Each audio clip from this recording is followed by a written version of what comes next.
Рахмет, ұстаздар, рахметлер сізге, бәрхаман нұр жауғай қадеміңізге. Өзің білмегенді үйретіп бізге, шын қадырдан ұлы ұстаз болғансыз. Міне бүгін Марат ағамыз, біздің ұстазымыз, районымызда бірнеше шәкіртлері бар, 500-ден астам шәкірттері бар. Марат ағамыз өзінің 70 жыл торқалы тойлар бастау алдында.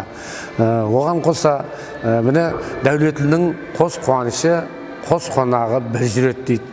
Сол айтқандай, міне Тақтыкөбір районының мәдениет үйінен сөкілместірген жастық ансамблінің тикарын салушы осы біздің Марат ағамыз. Демек, уақыттың өтуі жастық ансамблінде 45 жыл уақыт болыпты. Міне қазір біз мәдениет үйіне қадам басып кіргенімізде, біз сол уақыттағы сол Марат ағамызбенен бірге қызмет істеген, еліміздің тойларында, жақсы күндерде қызмет істеген жастық ансамблінің жігітлерін көріп көзіміз қуанды. Һәм өздерінің жанды дауыстарымен қосық айтып, адамға рухи ләззат бағышлады.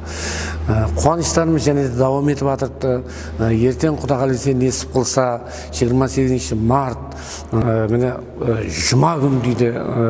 Сол жұма күні Құда қаласа сағат 15, біздің уақытымызбен сағат 15, яғни 3-те жастық ансамблінің 45 жылдық юбилей тойларының кешесі болып өтеді. Ұстазымызға өзімнің шаңырағым атынан, Тақтыкөбір районы атынан, міне мәдениет бөлімі атынан, бірге жүрген заманнан шәкірттері, құрбы-құрдастар атынан ұстазымызға ұзақ өмір тілеймін, денсаулық тілеймін, тату-тәттілік өмір тілеймін. Мария апамызбенен өсіп жатқан перзенттерінің, ұл-қыздарының ақылларын қызық көру, несіп қылғай. Және бір мәрте қуаныштарыңыз құтлы, мұбарак болсын, ұстаз.